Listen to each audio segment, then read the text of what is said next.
It's politics, and you're welcome to today's conversation.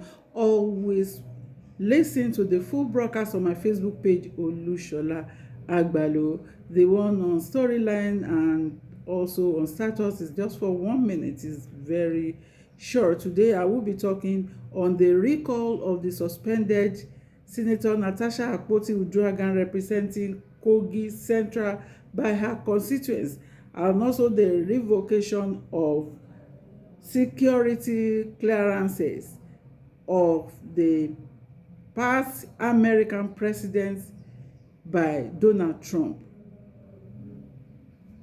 During the last week, there's an intensified effort made by the uh, Kogi constituents of Senator Natasha Akpoti, that is Kogi Central. The people are saying they want her back because he has not been doing their bidding. He has also be pursuing her own personal interest. That is the way they view her allegation, and it's very funny. And that is what I'm saying, that we have to choose our battle, and also where necessary as a politician you have to diplomatically manage situation so that it does not degenerate into another thing. And also you should remember that politics is very dynamic and it's influenced by money. Like in what I read, there is an allegation that the oppositions are also influencing people with money to reject, also to call for the recall of Senator Natasha Akpoti, though INEC said is not aware, but they have intensified efforts on Thursday. And I don't want Senator Natasha to see it as ordinary threats. You don't have to also underrate anyone at the grassroots level.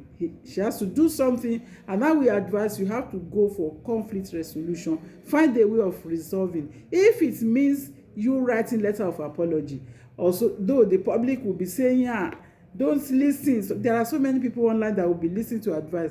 Sometimes one can stoop so low to conquer. Please, that is my advice to Senator Natasha Akpoti.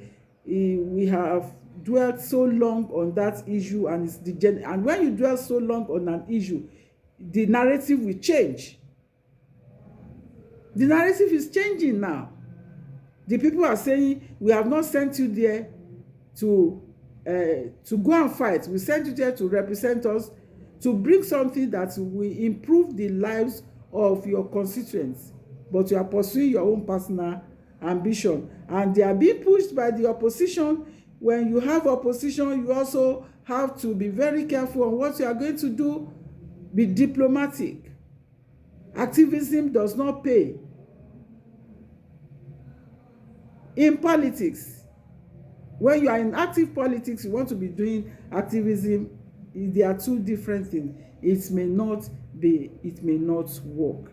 That is just it, because it's taking another dimension. This push to recall the suspended senator representing Kogi Central Senatorial District of Kogi State at the Senate, Natasha Akpoti-Uduaghan, intensified on Thursday, with moral groups in Kogi Central throwing their weight behind the process. A group of Ebira indigenes refuted the claim that the recall process was being sponsored and influenced with money by Akpoti-Uduaghan political opponents. What did I say? Where you have opponents, they will change the narrative, they will influence with money. And this allegation of sexual harassment requires proof, because anyone who accuses must be able to prove. So I think it's high time, Senator Natasha Akpoti, you have fought, people have listened to you, and you are saying that you are fighting for women, but as a woman, I will advise you, find a way of resolving this issue with the Senate. I think we should have political leaders in Kogi. Don't listen to opposition. Settle this matter. The fact that you apologize does not mean that you are a coward. That is my own advice. Now, if you are saying that our democracy is changing now I'm going to also talk on what is happening on the foreign scene in the United States. If we are saying that our own democracy is shaky, we have not gotten it right, yes, even the country that we regard as father of democracy, where there's freedom of things are done normally, and they have their policy put in place, structures are there, they are also having a major shift in their political landscape as a result of various executive orders that the President Donald Trump has signed, and so many decisions that he has taken. It has even things that is not happening in America is now happening, and Americans are surprised. For example, on Saturday, 22nd March 2025, President Donald Trump has officially revoked security clearances for former President Joe Biden, former Vice President Kamala Harris, Hillary Clinton, and others, including several key political figures, government officials, and members of Biden's family. In a directive from the White House, Trump stated that the continued access to classified information by these individuals was no longer in the national interest. They are now barred from accessing classified materials, secure government facilities, and receiving intelligence briefings. What is security clearance? Security clearance is official government authorization that allow individuals to access classified or sensitive national security information. It is given to individuals in government, military, and contractors who require such information for their duties. And now, President Donald Trump is revoked their security clearance. What is the impact of having it removed from those individuals? Loss of access to intelligence. The individual can no longer receive classified updates or intelligence briefings, including daily presidential intelligence summaries. If you have been in government, it is required that you must also have opportunity to have access to classified information and also intelligence briefing, but it's revoking it. Security facility bans. They will be restricted from entering secure government facilities without supervision or escorts. Reduced influence.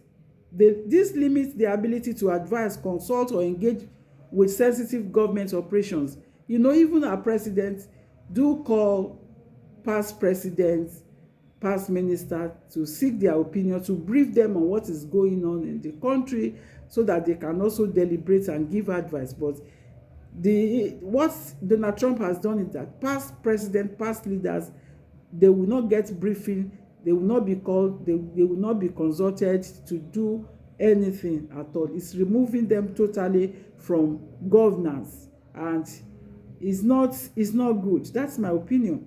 Political statements. Also, revoking clearance can be seen as a public rebuke. He has made a statement. It's also suggesting mistrust or view them as security risk. And that is going to divide the political parties. There will be a lot of divisions in United States of America politics, and one party cannot do it. That is just it. Private sector impact for those contractors, those consulting on security. If they work with private entities that require security clearance, e.g. defense contractors or think tanks, their ability to work in those roles is also immediately cut off. They may want to be think tank, they can't do it anymore. Overall impact, it's both a practical and symbolic move. Practically, they are cut off from current government secrets. Symbolically, it signals distrust and potentially escalates political divisions. What did I say? There will be political divisions especially targeting current and former senior government officials. And there shouldn't be political decision so that the country can be running well. Now there's mistrust. That's all I have to bring today on politics and you. Until I come your way again, I'm Olushola Agbali. Bye bye.